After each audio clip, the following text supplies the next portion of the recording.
Hello, students. Welcome to the second part of chapter 6, that is macroeconomics, open economy.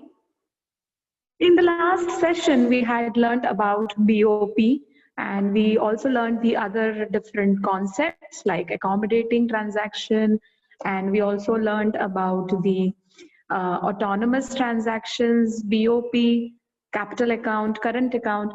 Now here we are going to learn as to what are the reasons for poor performance of India's export trade.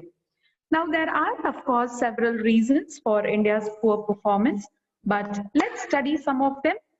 The first one being export-related problems. So we can say that the first is high prices. Now, as compared to other Asian countries, the prices of Indian goods is high. And prices are high due to documentation formalities, high transaction cost, and also to make higher profit. Secondly, due to poor quality. Many Indian exporters do not give much importance to quality control, so their products are of lower quality, and due to which many a times Indian goods are rejected and sent back to India by foreign buyers. Thirdly, it could be due to poor negotiation skill. Indian exporters lack negotiation skills due to poor training in marketing, and they fail to convince and induce the foreign buyers to place orders. Inadequate promotion. For export marketing, promotion is important. Many Indian exporters do not give much importance to promotion. A good number of Indian exporters are not professional in advertising and sales promotion, and thus they do not take part in trade fairs and exhibitions. And the other reason is poor follow-up sales. Now, Indian exporters are ineffective in providing after-sales service, and they do not bother to find out the reaction of the buyers after sale. This results in poor performance of India's export trade. There are also certain general causes like good domestic market. So sellers find a ready market for their goods within the country. So they do not take part to get orders from the overseas market. And there are a number of documentation and other formalities due to which the some marketers do not enter the export field. So there is need to simplify formalities. The other reason is problem of trading blocks. Now, trading blocks reduce trade barrier on member nation, but they impose trade barrier on non-members. As India is not a member of some powerful trading blocks, it has to face certain problems. And some of the overseas buyers, they do have a negative attitude toward Indian goods, and they feel that Indian goods are inferior, and there is a need to correct this attitude. Indian infrastructure is of course poor, and Indian exporters find it difficult to get order and also to deliver them at time. So if you just observe this,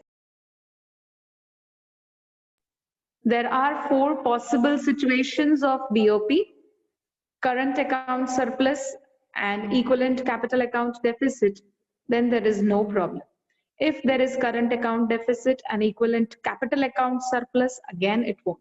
But when the current account surpluses and there is surplus in capital account, then there is rise in RB, reserves of central bank, that is RBI. And when the current account there is deficit, and if there is a deficit in capital account as well, then there would be fall in the reserves of central bank. So if a country has a negative capital account balance, then what options are available for that country? So whenever there are any negative capital account balances, then country can sell their assets abroad. They can also borrow from the other countries or from IMF, and they can use foreign currency reserves, or they can through all these things they can achieve a balance in CAB. Now let's understand what are exchange rate concepts. So we'll learn what is exchange rate, and under that what are fixed, flexible and managed exchange rate. difference between depreciation and devaluation and appreciation and revaluation, what is purchasing power parity, and what is real exchange rate, and reversing of this real exchange rates to PPP. So first, let's understand what is exchange rate. Here I have just given a small example to make you understand. Exchange rate is the price of one currency in terms of another. So let's say, for example, it's just a hypothetical example. If the interbank closing rates for dollar on, let's say, 2nd of March 2018, so the buying is 79.88 and selling rate is 79.92. So we can understand that it is the rate in which the price of one currency can be purchased in terms of another. So either you can buy or sell. In a fixed exchange rate system, foreign central banks stand ready to buy and sell their currency at a fixed price in terms of dollar. And under a flexible floating exchange rate system, the central bank allows the exchange rate to adjust to equate the supply and demand for foreign currency.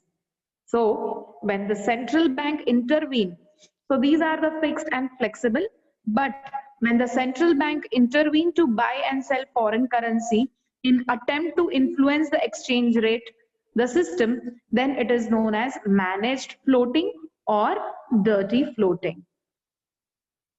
So what are these concepts of depreciation and devaluation? And then we would also study appreciation and revaluation.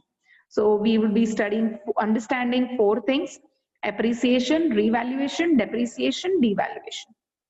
So devaluation takes place when the price of the foreign currency under a fixed rate regime is increased by official action. Whereas depreciation takes place when under floating exchange rate regime, domestic currency becomes less expensive in terms of foreign currency. This depreciation and devaluation we had already learned in the first part. Now, revaluation takes place when the price of foreign currency under a fixed rate regime is decreased by official action. Whereas appreciation takes place when under floating exchange rate regime, domestic currency becomes more expensive in terms of foreign currency. Then what is purchasing power parity? Now, two currencies are at purchasing power parity when a unit of domestic currency can buy the same basket of goods at home or abroad. So this is your purchasing power parity.